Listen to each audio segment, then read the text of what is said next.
Hello friends, welcome to my channel Learn India 24/7.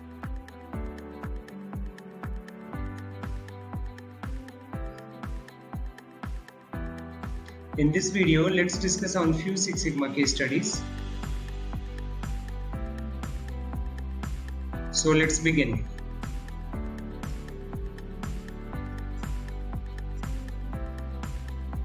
A Continental Maybach, a Portuguese tire manufacturing company, started its Six Sigma journey by researching books and published articles on Six Sigma.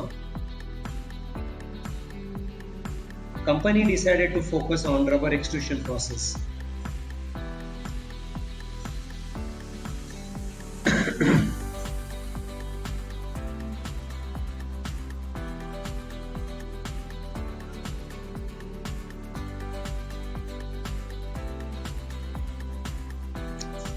Specifically, company decided to focus on mixing, preparation and construction departments in rubber extrusion area. The mixing department receives raw materials that are transformed into compound sheets. These compound sheets are used in preparation departments on 7 different extrusion lines, which focus on trade and sidewall extrusion. The amount of extra material generated in process is one of the indicators for operational efficiency. Hence, company decided to focus on limiting extra material generated during extrusion. Once focus was set, the company team moved forward to implement the DMAX cycle.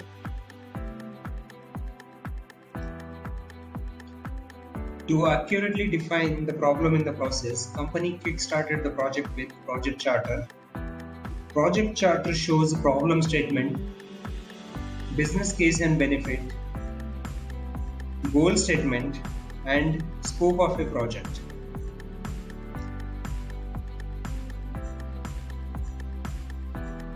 A project charter establishes the business case for how the project will impact organization. It clearly measures the impact on the business of the current problem. It creates a clear scope for the project. It creates a Gantt chart to define the project schedule.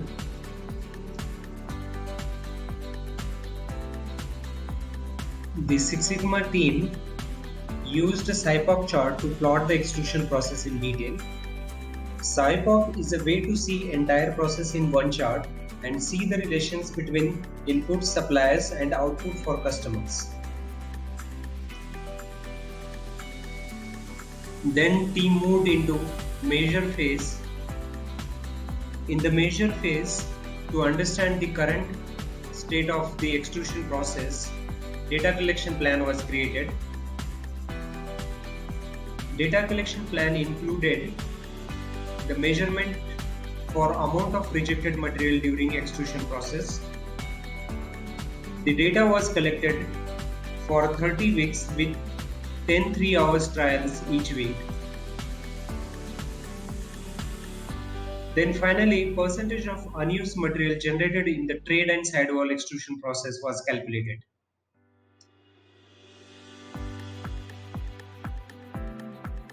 Then company's team moved into analyze phase and uses a fishbone diagram to find the cause and effect relationship between input into the process and the problem of generating unused material.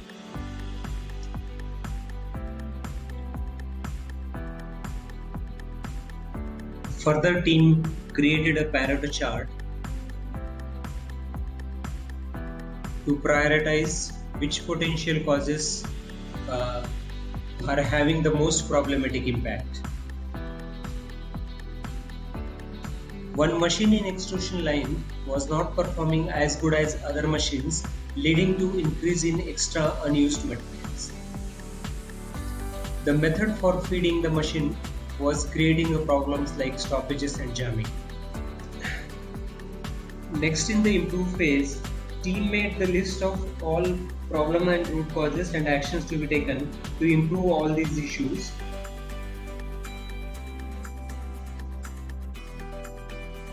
As a result of these, the changes were made into the method of feeding the material and machinery itself.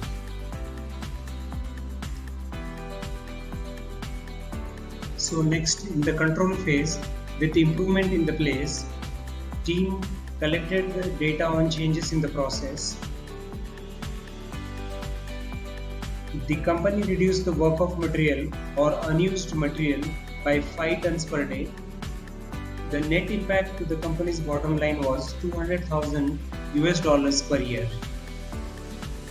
Finally, to conclude, Professor Silva mentioned the Six Sigma methodology played a crucial role in the achievement of the proposed goal, ensuring that there was a systematic and disciplined approach through the max cycle.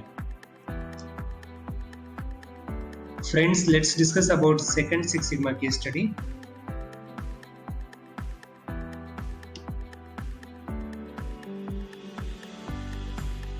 Kahaki is an expanding family-run Asian food manufacturing company based out of Ohio, USA. The company produces more than 70 different kinds of frozen food products.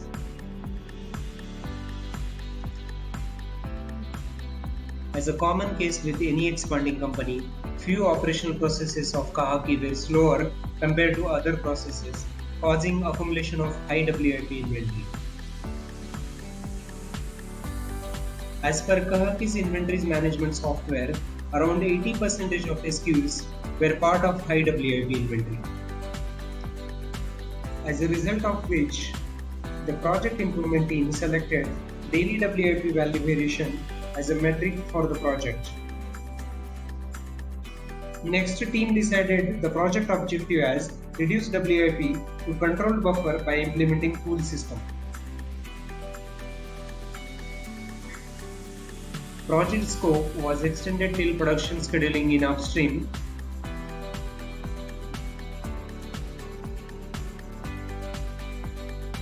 and till product packaging in downstream.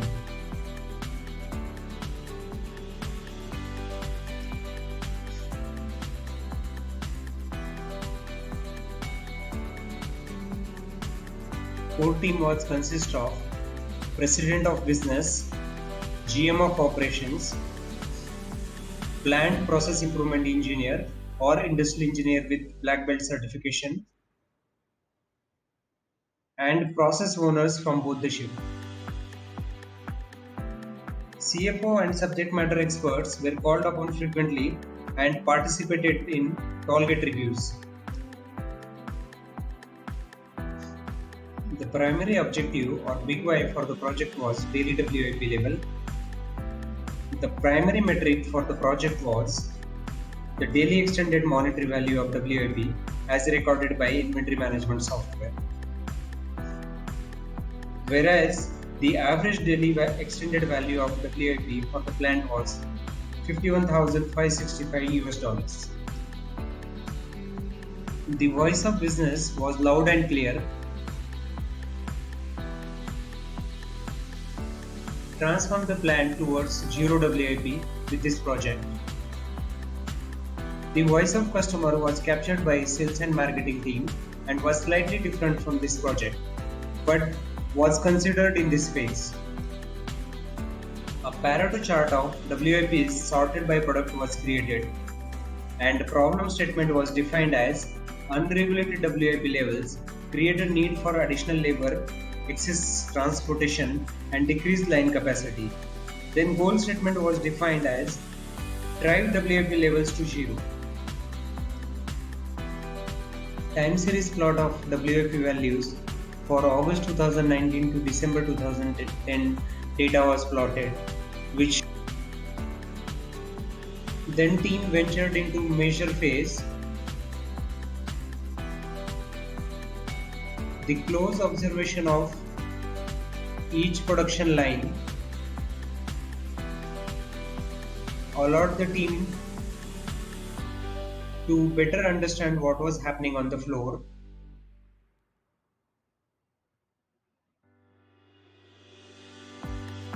Capacity analysis of facility was performed to identify bottleneck and find out the true capacity of each line.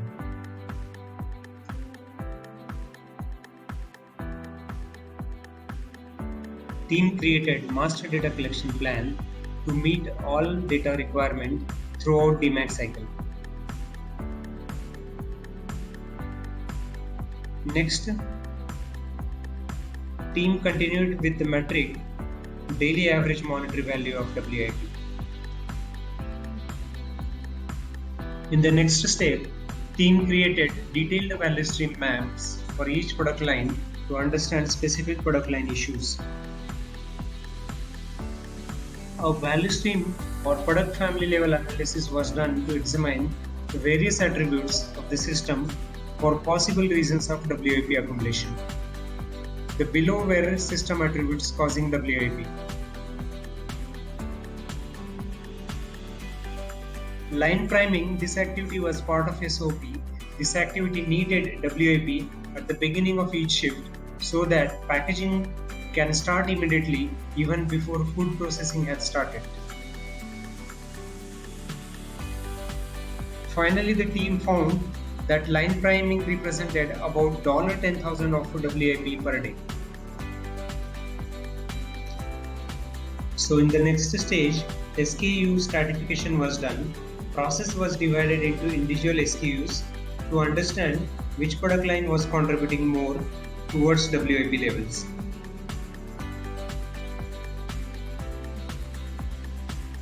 Team discovered that chicken line represented the bulk of WIP, that is 42% or roughly $20,000 per day. The next attributes causing WIP accumulation was production harmony. There was an imbalance between value stream of processing and packaging. Team conducted detailed choke point or bottleneck analysis. Analysis involved exploring and verifying the maximum output for each piece of equipment.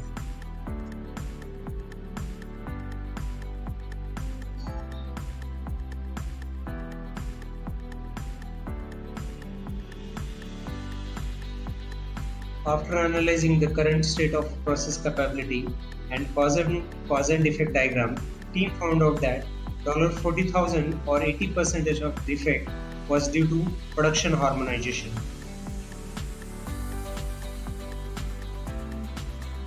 The strategy in analysis phase was to increase the engagement of the team in analysis and identifying solutions.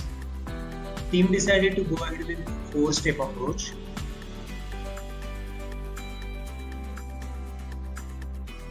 The first step was to check whether the process owners and employees viewed zero WIP as a realistic goal.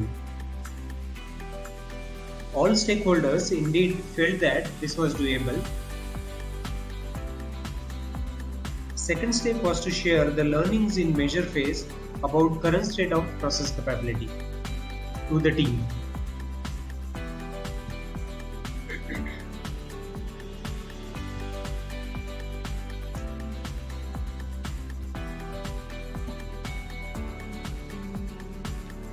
In step 3, team began its root cause analysis from the front door instead of back door. And in the next step, that is step 4, team found out the forces that held it back from its goal, that is reduction of WIP or root causes of WIP.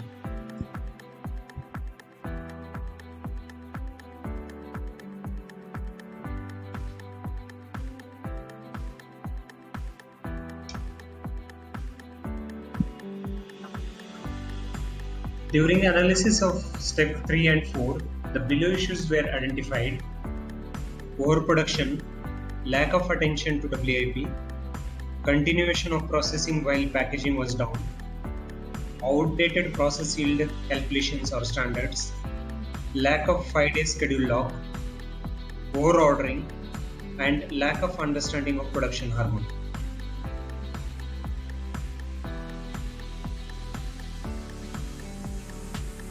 In the next stage, team then performed 5-why analysis on issues identified to see if any common root causes are present.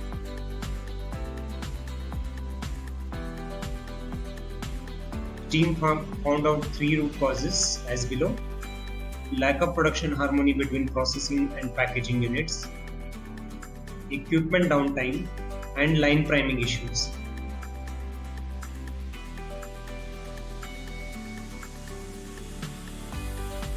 The choke point analysis from measure phase was audited and scheduling tool was created.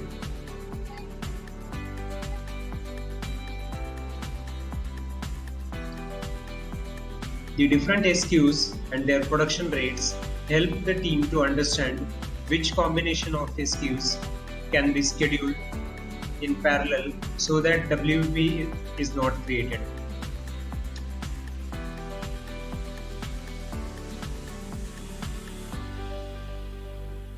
The enhanced choke point analysis completed in analyze phase provided team with chicken processing and packaging rates for each chicken SKU.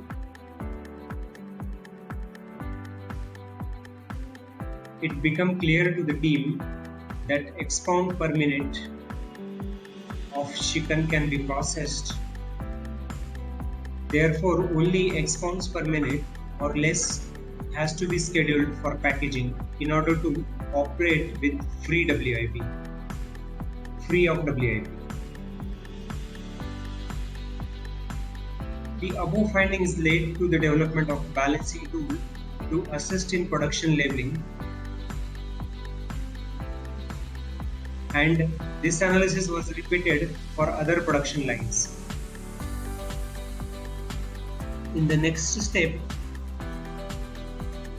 team implemented a pull system between processing and packaging lines.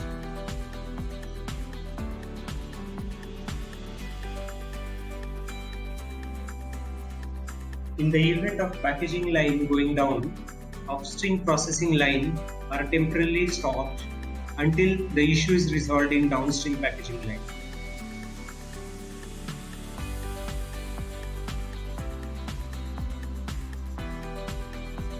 A standard operating procedure SOP was created showing clear stop and start signals to minimize WIP buildup during downtime.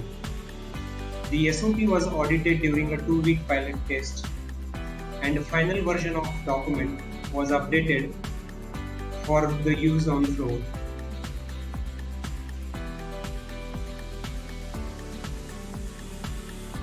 The second part of the strategy was to develop a methodology to eliminate WIP accumulation at the end of shift.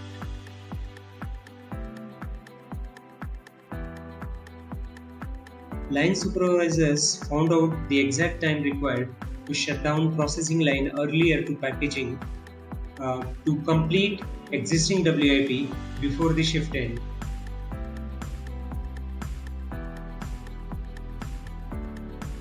During 2-week trial run, there was a downward shift in WIP levels. In stage 1, the average WIP level was $51,838 with standard deviation of $28,282.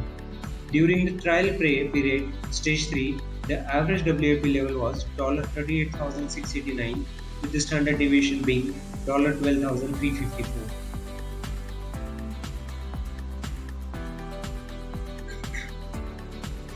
A Levin's test was used to prove a significant shift occurred between the standard deviations of two non-normal continuous data samples, that is of stage 1 and stage 3 samples. Using an alpha level of 0.05, the test yielded a test statistic value of 7.95 and p-value of 0.00.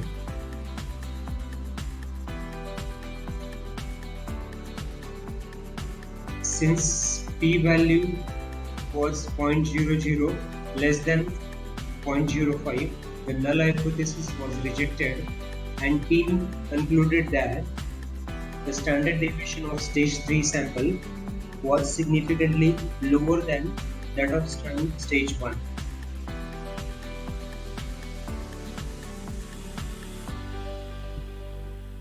Finally, in the control phase, team developed and implemented following 5 control elements. First one was a sustainable and visible measurement system for the project Y and project Axis. Second was SOP for training and operating procedures, including execution of the initial trainings. Accountability measures like process capability and sustainability of the primary Y was built into process owner's performance management system and annual KRAs. The capacity analysis document was prepared showing theoretical maximum output of each equipment present in the plant. At last, failure mode and effect analysis was used to determine what could go wrong in the future and what should be done to correct the same. Friends, I have used references from ASQ Six Sigma Black Belt Handbook, iSixSigma.com Lean Six Sigma online training portal, SixSigmaDaily.com Lean Six Sigma and online training portal. Finally friends, if you like this video, don't forget to subscribe to my channel and press on bell icon. Thank you for watching and bye.